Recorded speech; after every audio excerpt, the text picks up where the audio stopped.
Attention, la vidéo que vous allez voir, petit disclaimer pour commencer, peut vous causer des vomissements, des nausées, ainsi qu'une espèce de sensation de cassage de l'équilibre du jeu, mais complète. Je vous ai prévenu, avant risque et péril, on est parti pour la découverte des Arc Troopers.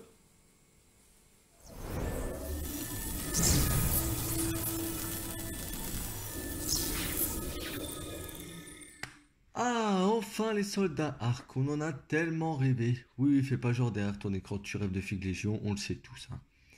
Ce que l'on sait aujourd'hui sur les Arcs, donc les RC en français, qui devra arriver avec les BX en août au moins aux US, c'est deux cartes d'unité, donc comme pour les commandos rebelles, avec une unité de 4 et une équipe avec armes lourdes dite Strike Team.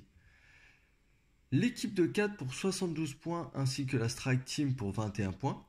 Comme pour les BX, les deux seront jouables, bien que la tendance TTS penche plutôt vers la triple Strike Team pour le moment, en tout cas pour les arcs.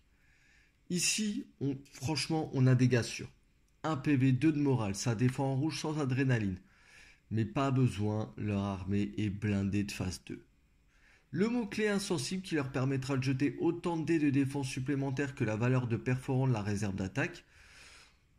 Déjà rien que ça, c'est solide, je prends une boîte. Éclaireur 2, donc qui leur offre un mouvement de scout de 2 à leur déploiement, qui se combote parfaitement avec le prochain mot-clé Tacticien 1. Donc après un mouvement, vous gagnez un pion visé. Ce qui veut dire que vos arcs commenceront toujours la game au début du T1 avec un pion visé. Oui, on me dit dans l'oreillette que les clones partagent leur pion visé à portée 1. Bon bah écoutez, c'est fabuleux dans ce cas. Mais pour terminer également, le classique tireur d'élite 1 qui réduit le couvert du défenseur de 1. Il l'aurait pas eu, j'aurais trouvé ça un peu bizarre quand même, mais voilà. Bon bah là, rien qu'au profil à la lecture des cartes, je prends direct de boîte. Ah oui, au CAC, ça balance un noir, un blanc par figurine, donc ça conne dur quand même, mais normal, bon, c'est des arcs, c'est de l'élite. Un blaster DC-17 à portée 1-2 avec un noir, un blanc. Si quelqu'un qui se rapproche trop, il va pas trop apprécier la réserve d'attaque, ainsi qu'il y a Fluzy Blaster à portée 3 avec un noir. Oui, vous avez dit Death Trooper ? Oui, d'accord, exactement. Avec un sniper DC-15X qui tirera à portée 5, un rouge, un noir avec le mot-clé Critical 1, Immunisé Deflect et Létal 1. Donc il faut bien rentabiliser le pion visé gratos, on est d'accord. Vous ne laisserez aucune chance à la moindre tête qui dépasse. Le fameux jetpack qui arrive également pour 10 points. La grenade MP anti-droïde / véhicule pour 3 points, qui est toujours sympa. Les câbles qui donnent ascension pour 4 points, ainsi que la manœuvre improbable pour 2 points. Donc tout ce florilège d'équipement peut drastiquement les aider à survivre plus longtemps que nécessaire. Mais ce n'est pas fini. Ce n'est pas fini. Non. Echo et Fives entrent enfin dans le game. Donc, chacun d'entre eux viendront rajouter 2 PV respectifs à leur unité. Pour Five, qui coûtera 36 points, et Echo, 40 points. Donc, on pourra même les intégrer dans les espots classiques avec des bonus, un peu comme Tristan Vren. Donc, Echo possède un sniper, donc déjà vu de la figurine, qui tirera 2 dés rouges et portée 5. Oui, on peut mettre 4 snipers dans la même liste. Bon. Voilà, sans commentaire.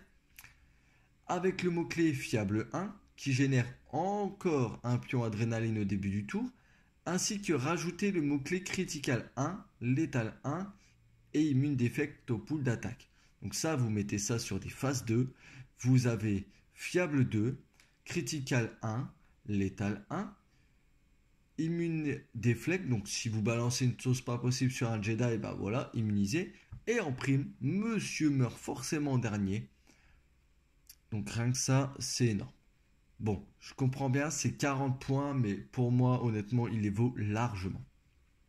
Et pour terminer la vidéo, et non des moindres, Five, ce perso si iconique de la série, lui arrivera pour 36 points dans n'importe quelle unité de clone et fera gagner à l'escouade non seulement un super leader qui tirera comme 3 mecs, donc en gros il tire à portée 3 des noirs, ainsi que le mot-clé coordination clone trooper. Bon, est-ce que j'ai besoin de le commenter? Ça on connaît avec les B1. Bah écoutez, c'est très fort. C'est très fort la coordination sur les clone troopers. Donc ça fait beaucoup là. Donc voilà pour cette micro-découverte des arcs. Clairement, on va partir sur une méta-clone hein, qui va clairement arriver, même si elle est déjà assez présente de l'autre côté du monde. Donc c'est soit à nous de bien les jouer, donc pour pas rouler sur tout le monde, mais pour faire de très belles parties, ou de trouver un moyen de contrer cette super unité. Je vous remercie de m'avoir suivi. N'hésitez pas à vous abonner à la chaîne Star Wars Légion France, on est bientôt 1000. À partir de 1000, je fais le tirage au sort pour gagner le Vital Asset.